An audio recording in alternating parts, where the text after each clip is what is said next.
حضرت فضیل بن ایاز بہت بڑے بزرگ گزرے. جوانی کا زمانہ تھا تو ایک خاتون سے آشنائی ہو گئی، محبت کا ربط قائم ہو گیا. تو ظاہرہ جوانی مستانی ہوتی ہے اور جنون کا ایک شعبہ کہا گیا ہے جوانی کو، اور پھر دل میں اس طرح کے رجحان پیدا ہو جائیں تو پھر وہ جنون کئی گنا بڑھ جاتا ہے. تو اس کے ساتھ وقت طے کیا اور اس کے ملنے کے لیے بے تابی کے ساتھ ان گھڑیوں کا، ان لمحوں کا انتظار کرنے لگے.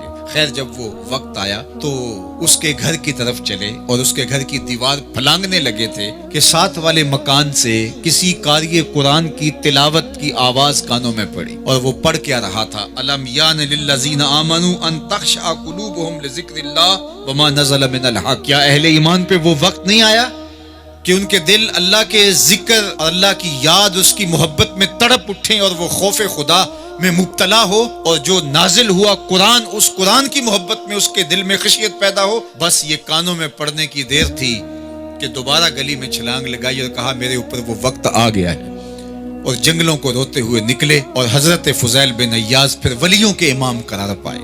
اس آیت نے ان کی زندگی بدل دی. کسی کی 30 سال، کسی کی 40 برس، کسی کی 50 سال، کسی کی 60 سال زندگی یہاں موجود لوگوں میں سے کسی کی اس سے بھی زیادہ اور کسی کی کم.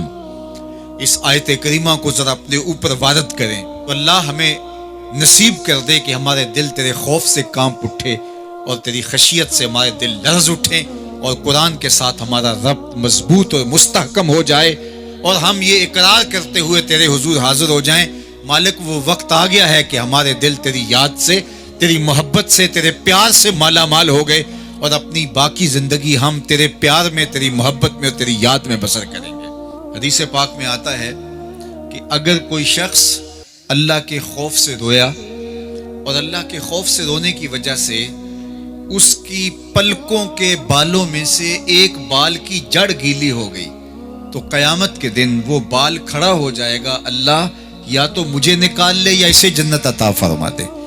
تو اللہ جل شانہ اس بال کو تو آنکھ سے نہیں نوچے گا، بلکہ اس شخص کو اللہ جنت عطا فرما دے گا. اللہ اکبر.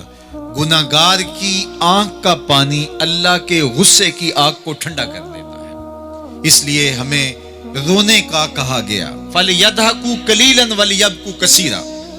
اللہ اکبر. ارشاد فرمایا کہ تھوڑا ہنسا کرو، زیادہ رویا کرو. صحابہ کو ہنستے ہوئے دیکھا تو آقا کریم علیہ السلام نے فرمایا کہ تمہارے تک اللہ کی امان نہیں پہنچی اور تم ہنس رہے ہو. عرض کی حضور اس کا کفارہ؟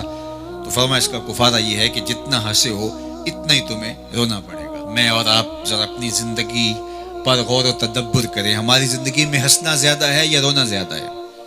سویر سے لے کر شام تک کہے زیادہ ہیں، ٹھٹھے زیادہ ہیں، مذاق زیادہ ہیں، لطیفے زیادہ ہیں، یا عبرتیں زیادہ ہیں؟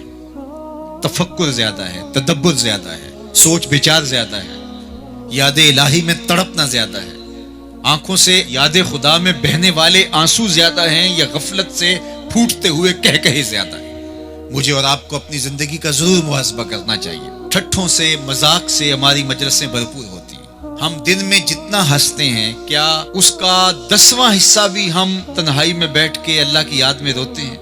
اگر ایسا ہے تو مبارک ہو، اور اگر ایسا نہیں ہے تو اللہ سے آنسو مانگو، اللہ سے درد مانگو، اس کی یاد میں رونا مانگو، اس کے ذکر میں تڑپنا مانگو، اس کی محبت میں بے تابیاں مانگو، آنسو مانگو، سسکیاں مانگو. تڑپنے پھڑکنے کی توفیق دے، دل مرتضیٰ سوز صدیق دے. اس کے حضور عرض کرو کہ مالک ہمیں تڑپ دے، ہمیں سوز و گداز دے، ہمیں کیف و سرور کی دنیا نصیب فرما دے، ہماری آنکھوں کو آنسوؤں کا جمال عطا کر دے. اور اگر ہماری آنکھوں میں آنسو نہیں ہیں، ہمارے پاس کہے ہیں، کہتے ہیں جو ہنستا ہوا گناہ کرے گا وہ روتا ہوا جہنم میں جائے گا، اور جس نے یہاں دکھ سہے، تکلیفیں سہی، آلام سہے، اس کے بدلے میں اللہ تعالیٰ اس کو وہاں راحتیں عطا فرمائے گا. فرمایا کہ مومن کے پاؤں میں کانٹا بھی چبھے تو اللہ جل شانہ اس کا صلہ بھی اس کو قیامت کے دن عطا فرمائے گا. تو یہ جو تفکرات ہیں، یہ جو دکھ آتے ہیں، یہ جو تکلیفیں آتی ہیں، مصائب آتے ہیں، مشکلات آتی ہیں، اذیتیں ہمیں پہنچتی ہیں، تو اس پر صبر کرنا چاہیے اور اللہ کا شکر ادا کرنا چاہیے کہ ہم ان مصائب سے گزر رہے ہیں، ان مشکلوں سے گزر رہے ہیں. اور اگر کسی شخص کی زندگی میں دکھ ہے ہی نہیں، سکھ ہی سکھ ہے، تو پھر وہ سمجھے کہ وہ فتنے میں مبتلا ہے. اس لیے زندگی کے اندر یہ آنے والی تکلیفیں، زندگی میں ملنے والے دکھ، اذیتیں، یہ اللہ تعالیٰ کی طرف سے ہمارے اوپر ایک انعام ہے، اور اللہ تعالیٰ جل شانہ اس کے بدلے میں ہمیں آخرت میں صلہ عطا فرمانے والا ہے۔ تو فرمایا رجل ذکر اللہ خالیا ففاضت عیناہ، وہ شخص جس نے تنہائی میں بیٹھ کے اللہ کا ذکر کیا، اللہ کو یاد کیا، اور پھر کیا ہوا؟ فرمایا اس کی آنکھوں سے آنسو ٹپکنے لگے۔ تو میرے اور آپ کے آقا و مولا نے فرمایا قیامت کے دن جب کوئی سایہ نہیں ہوگا، یاد الہی میں رونے والے کو اللہ اپنے عرش کا ٹھنڈا سایہ عطا فرما دے گا۔ تو یہ رونا بہت بڑی دولت ہے، یہ بہت بڑی سعادت ہے۔